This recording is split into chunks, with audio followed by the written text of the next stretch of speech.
tila tapos na nga ang boxing, di pa man ito nagsisimula. Unconstitutional daw kasi ang itinransmit ng Kamara sa Senado dahil lumabag daw ito sa one-year bar rule. Bunsod ng tatlong naunang impeachment complaints na naunang inihain laban sa bise. Dahil dito, wala raw jurisdiction ang Senado sa fourth impeachment complaint na pirmado ng 215 members ng mababang kapulungan ng Kongreso. Pero paglilinaw ng Korte Suprema, hindi nito inaabsuelto si VP Sara sa mga reklamo laban sa kanya.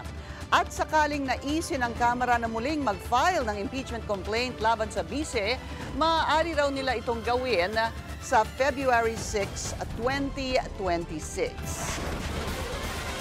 At nasa Supreme Court, si Dexter Ganibe ng Abante Radyo. Dexter, ano pa ang impormasyon mo dyan tungkol nga dito sa naging hatol ng Korte Suprema sa impeachment ni Vice President Sara Duterte?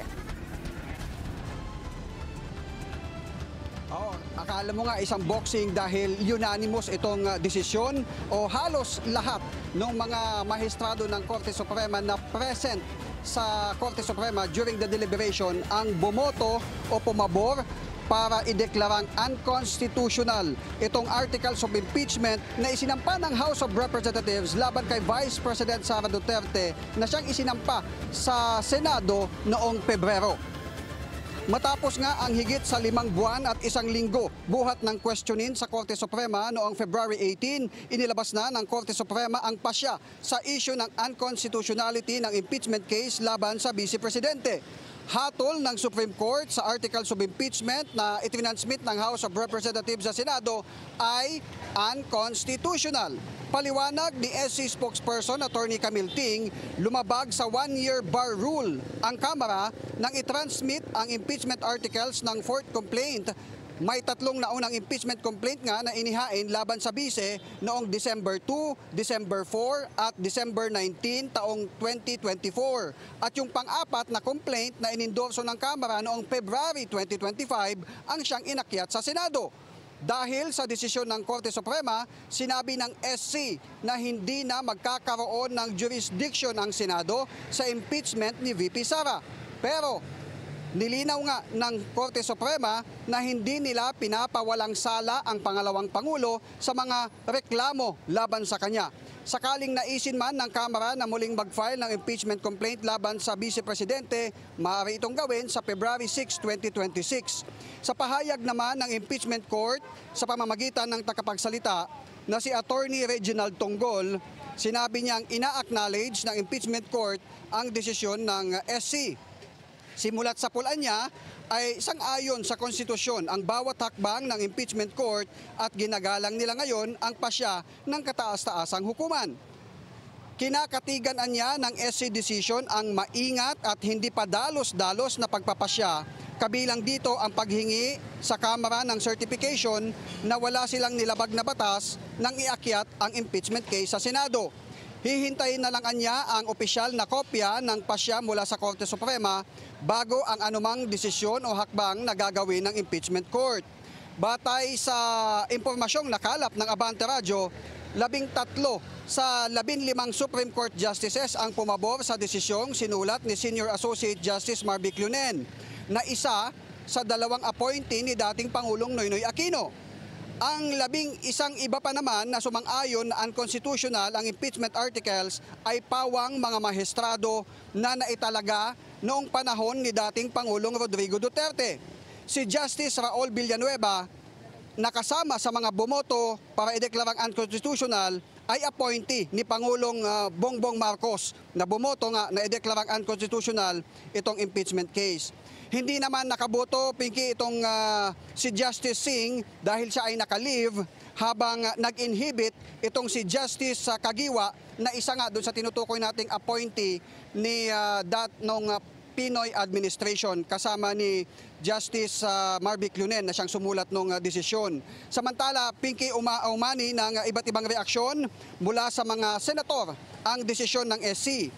Sa post niya sa kanyang social media account, sinabi ni Senador Mig Zubiri ang mga katagang, "That's it, pansit." Welcome naman kay Senador Jinggoy Estrada ang desisyon at igagalang daw niya ito. Ayon naman kay Senador Joel Villanueva, sa simula pa man ay umakto ng Senado ng may kahinahunan at tatalima sila sa sinasabi ng saligang batas at tuloy-an niya ang pag-convene ng impeachment court dahil nangyari na rin anya ito noong impeachment ni dating Chief Justice Corona na pinagbutuhan ng impeachment court kung susundin nila o hindi ang desisyon ng Supreme Court. Sabi naman ni Senador Tito Soto, mas papakinggan niya ang sasabihin ng Kamara at may kausap na anya siyang law expert na maaring i-disregard maaring i-disregard ng impeachment court ang desisyon ng Korte Suprema at pinag-aaralan niya itong legal advice na kanyang nakuha. Pinky, kapapasok lang din na reaksyon galing sa isa pang senador, si Senador Bato de la Rosa. Ang sabi niya sa kanyang social media post na nung siya ay nagmosyon para ipadismiss yung impeachment ng impeachment ni Vice President Sara sa Senado ay ginabayan siya ng banal na espiritu. At yung desisyon naman daw ngayon ng Korte Suprema ay ginabayan din ng banal na espiritu. Kaya napapatalsikan niya o nawawala yung mga gawain ng mga masasamang espiritu. Yan ang sabi ni Bato de la Rosa. Pinky? Pero Dexter, gaya ng sabi mo nga, unanimous ang decision. Pero syempre may dalawa, as you mentioned a while ago, si Justice Singh hindi nakaboto dahil naka-leave at si Justice Kagiwa na inappoint nga ni dating President Pinoy ay nag-inhibit. So kumbaga ang ibig sabihin, 13 Yes. ang sumang-ayon dito sa ponente ni Justice Marvic Leonen na appointee nga ni Pangulong Pinoy. Alam mo, importante yung sinabi mo kanina, Dexter, no? Sabi ni Tito Sen, ni Senator Soto, na meron siya nakausap na law expert. So parang ang lumalabas, pag-uusapan pa to ng Senado kung susundin nila ang naging pasya o naging desisyon ng Korte Suprema.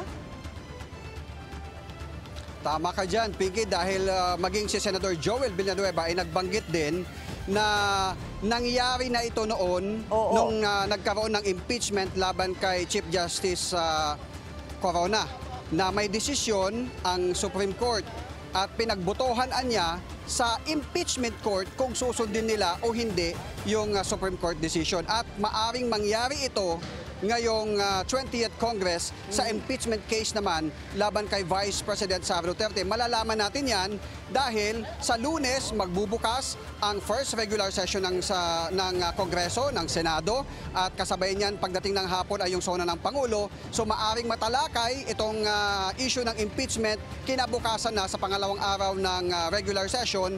Titingnan natin kung ano ang magiging hakbang ng mga senador dahil nakita natin iba-iba yung kanilang mga reaksyon.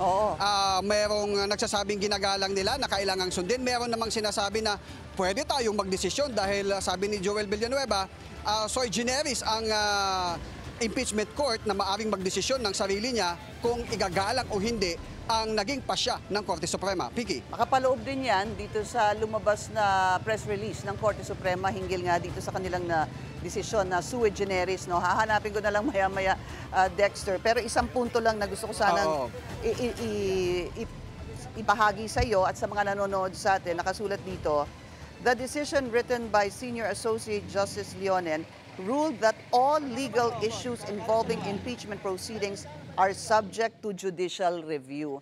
Yan ang magandang malaman kung ano ba talaga ang subject to judicial review dahil meron nga tayong tinatawag na 3 branches, hindi ba, of government, ang executive, ang legislative, at ang judiciary. Kasi may iba naman nagsasabi, nagkaroon ba ng judicial overreach? So, marami pang mga tanong na kailangan ng sagot. Maraming salamat sa iyong ulat. Dexter Ganive ng Abante Radyo, reporting live mula po dyan sa Korte Suprema.